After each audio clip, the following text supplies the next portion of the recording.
রাতে ভাত বেঁচে গিয়েছে, কোনো টেনশন নেই। আজকের রেসিপিটা রাতের বেঁচে যাওয়া ভাত দিয়েই তৈরি করে দেখাবো। সকাল বিকালের নাস্তা তৈরি হবে রাতের বেঁচে যাওয়া ভাত দিয়ে। এখানে আমি ২ কাপ রাতের বেঁচে যাওয়া ভাত ছিল বাসায়, সেটা নিয়ে নিয়েছি, আর নিয়েছি আধা কাপ পানি। এখানে যত কম পানি দিয়ে এটা ব্লেন্ড করা যায় ততই ভালো। একদম মিহি করে এটা ব্লেন্ড করে নিতে হবে। ঠিক এরকম করেই এটা ব্লেন্ড করতে হবে। তো এটা আমার ব্লেন্ড করা হয়ে গেছে, একটা মিক্সিং বোলে উঠিয়ে নিচ্ছি। এখন এই মিশ্রণটার মধ্যে আমি আরো কিছু উপকরণ দেব, ১-২ টা। এখানে স্বাদ মতো লবণ দিচ্ছি। এখানে আমি ১ চা চামচের ৪ ভাগের ১ ভাগ লবণ দিয়েছি। আর দিয়েছি ময়দা। এখানে আমি ২ টেবিল চামচ ময়দা দিয়েছি। আর সেই সাথে দিচ্ছি চালের গুঁড়া। এখানে চালের গুঁড়া দিয়েছি, আতপ চালের গুঁড়াটা 1/3 কাপ দিয়েছি। আর দিচ্ছি চিনি। চিনি ১ চামচ দিয়েছি। তো চিনিটা অপশনাল। কেউ চাইলে চিনিটা স্কিপ করতে পারেন, কোনো সমস্যা নেই। এখন অনেকেরই প্রশ্ন থাকতে পারে এখানে ময়দার পরিবর্তে আটা দেওয়া যাবে কিনা, অথবা চালের গুঁড়া না থাকলে এখানে আতপ চাল ব্যবহার করতে পারেন, সেটা পেস্ট করে নিতে পারেন, অথবা পোলাওয়ের চাল থাকলে সেটাও দিয়ে নিতে পারেন, কোনো সমস্যা নেই। 1/3 কাপ বা তার থেকে কম আটা দিতে পারেন ময়দার সমপরিমাণে। অথবা যদি মনে হয় আপনাদের ব্যাটারটা অনেক বেশি পাতলা হয়ে গেছে, তাহলে আর মানে আরো ২ টা বা ১ টেবিল চামচ ময়দা বা চালের গুঁড়া দিয়ে নিতে পারেন, কোনো সমস্যা নেই। তো এটা খুব ভালো করে ফেটাতে হবে। এটা কিন্তু স্কিপ করা যাবে না। এটা খুব ভালো করে ফেটিয়ে নিতে হবে, নয়তো রেস্ট দিতে হবে। দুটোর একটা।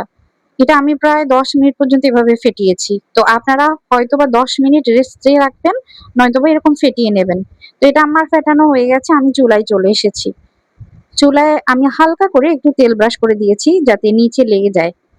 চুলার জালটা এখন একদম লো হিটে আছে। অনেক বেশি হাই হিটে দেওয়া যাবে না প্রথমে। তো ব্যাটার আমি ১.৫ চামচ দিচ্ছি এই চামচে। এরপর চামচের পিঠ দিয়ে এটা এভাবে করে ঘুরিয়ে নিচ্ছি দোসার মতো করে। হ্যাঁ, ঠিক এভাবে করেই করে নিতে হবে। এরপর যখন উপরের পাশটা হয়ে আসবে, কুক হয়ে যাবে, তখন একটু তেল দিচ্ছি। এই আধা চা চামচ বা তার থেকেও কম। এখন উপর থেকে একটু ব্রাশ করে দিচ্ছি। তেলটা অপশনাল। তেলটা না দিতে চাইলে স্কিপ করতে পারেন। তবে তেলটা দিলে নিচের পাশটা অনেক সুন্দর একটা কালার হয়, সাথে মুচমুচাও হয়। তো এটা আমি ১ম টা বুঝতে পারিনি। ১ম টা আমি একটু চুলার জালটা বাড়িয়ে দিয়েছিলাম, যার কারণে এটা কিন্তু অনেক বেশি মুচমুচে হয়নি। পরের গুলা কিন্তু মুচমুচে হয়েছে। তো এটা মুচমুচে করতে চাইলে একটু সময় দিতে হবে। আর এই প্যানটা একটু গরম হয়ে গেছে। তো গরম হয়ে গেলে যখন আমরা চামচের পিঠ দিয়ে এটা লেপে দেবো, তখন কিন্তু এটা উঠে যাবে। তাই অবশ্যই একটু ঠান্ডা করে নিতে হবে পানির ছিটা দিয়ে। আর পানির ছিটাটা একটু মুছে নিতে হবে টিস্যুর সাহায্যে বা কোনো পরিষ্কার কাপড়ের সাহায্যে। তাহলে এটা এরকম করার সময় এটা উঠে আসবে না।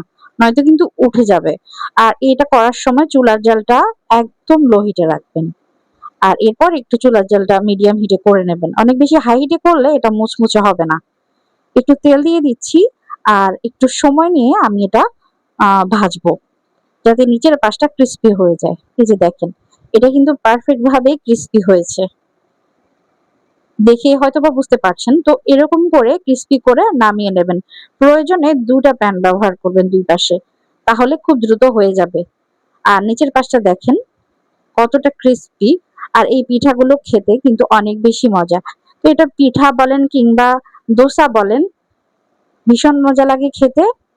এই পিঠাটা আমি মুগ ডালের সাথে সার্ভ করেছি। মুগ ডাল দিয়ে খেতে ভীষণ ভীষণ ভালো লেগেছে।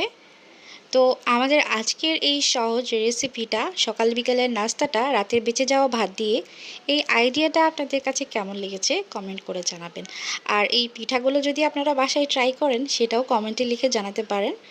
আপনাদের মূল্যবান মতামত পেলে আমরা আমাদের রেসিপিগুলো আরও ইমপ্রুভ করার চেষ্টা করতে পারি।